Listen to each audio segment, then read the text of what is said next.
Software online training. We are one of the fastest growing IT training institute in India. Master data science with our expert-led training course.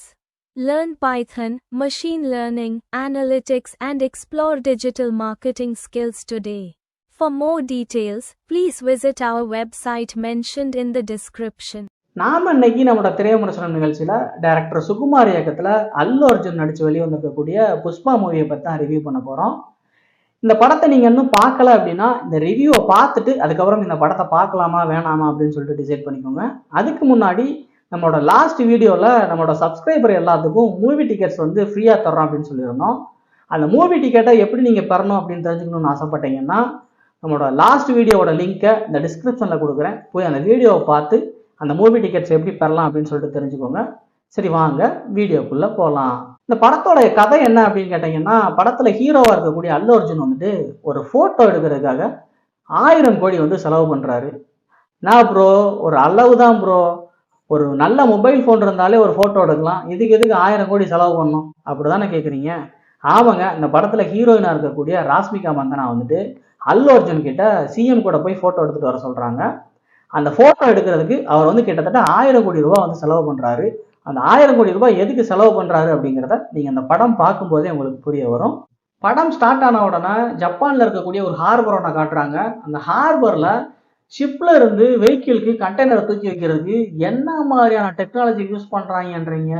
இந்தியாவிலையும் தான் இருக்காங்களே. டே இந்தியாக்காரங்களா, ஜப்பான்காரனை பார்த்து கத்துக்கோங்கடா. ஐயோ, ஸ்டோரியை விட்டு வெளில போயிட்டோம். சரி, வாங்க ஸ்டோரிக்குள்ள போகலாம். அந்த ஹார்பர்ல வில்லன் கேங்குக்கும் ஹீரோவா இருக்கக்கூடிய அல்லு அர்ஜுனுக்கும் ஃபைட் நடக்குது. இந்த ஃபைட் நடந்துகிட்டு இருக்கையிலே வில்லன் வந்துட்டு துப்பாக்கி எடுத்து அல்லு அர்ஜுனை சுட்டுறான்.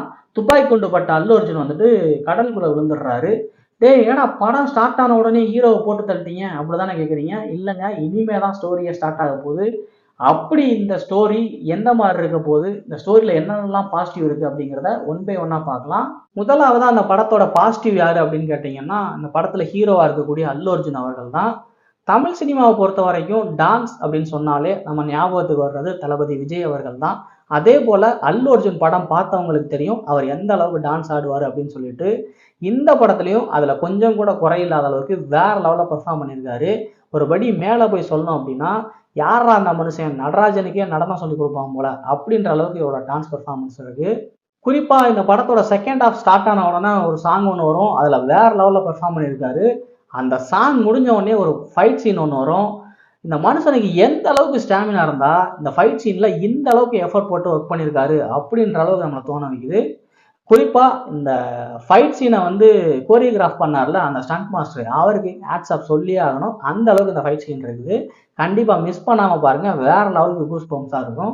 ரெண்டாவது அந்த படத்தோட பாசிட்டிவ் யாரு அப்படின்னு கேட்டீங்கன்னா அது ஃபகத் பாசில் அப்படின்னு தான் சொல்லணும். ஏன்னா ஹீரோவா ஹை பிச்ல ஒரு சைட்ல அல்லு அர்ஜுன் நடிச்சிட்டு இருக்கல, இன்னொரு சைட்ல வேற விதமான வில்லத்தனத்தை காட்டி அல்லு அர்ஜுனே தூக்கி சாப்பிட்ற அளவுக்கு நடிச்சிருக்காரு ஃபகத் பாசில். குறிப்பா ஒரு சீன் ஒன்று வரும். அதுல அல்லு அர்ஜுன் வந்துட்டு நான் செம்மரத்தை கடத்துறேன், முடிஞ்சா என்னை தடுத்துப்பாரு அப்படின்னு சொல்லிட்டு ஃபகத் பாசில் கிட்ட சொன்னது மட்டும் இல்லாம ராமேஸ்வரத்துல இருந்து இலங்கைக்கு செம்மரத்தை கடத்தவும் செய்வாரு.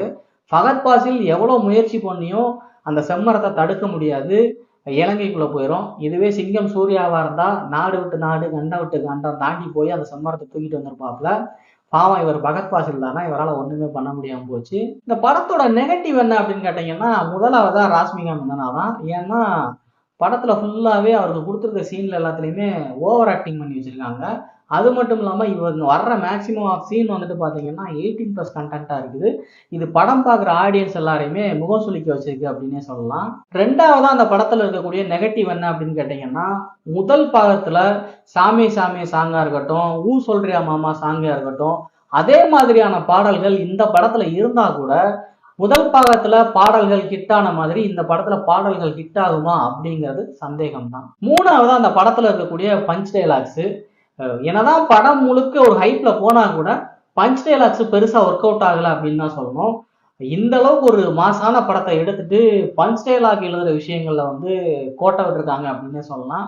கொஞ்சம் நல்லாவே டைலாக்ஸ் எழுதியிருக்கலாம் அப்படிங்கிறது வந்து எனக்கு மைண்ட்ல பட்டுச்சு. நாலாவது அந்த படத்துல இருக்கக்கூடிய மைனஸ் என்ன அப்படின்னு கேட்டீங்கன்னா, இதை மைனஸ்ன்னு சொல்ல முடியாது, எனக்கு தோணுன விஷயத்த வந்து நான் ஷேர் பண்றேன்.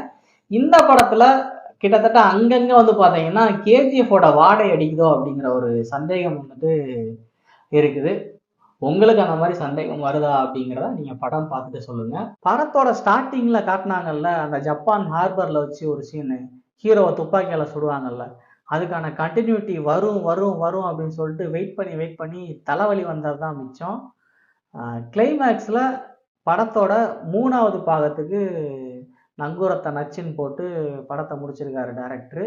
ஒருவேளை அந்த ஜப்பான் சீனோட கண்டினியூட்டி படத்தோட 3வது பாகத்துல வரலாம் அப்படின்னு சொல்லிட்டு எல்லாராலையும் எதிர்பார்க்கப்படுது. நீங்க இது வரைக்கும் இந்த படத்தை பார்க்கல அப்படின்னா தியேட்டர்ல போய் படத்தை பார்த்துட்டு படம் எப்படி இருக்கு அப்படிங்கிற கமெண்ட்டை வந்து நம்ம வீடியோல வந்து கமெண்ட் பண்ணுங்க.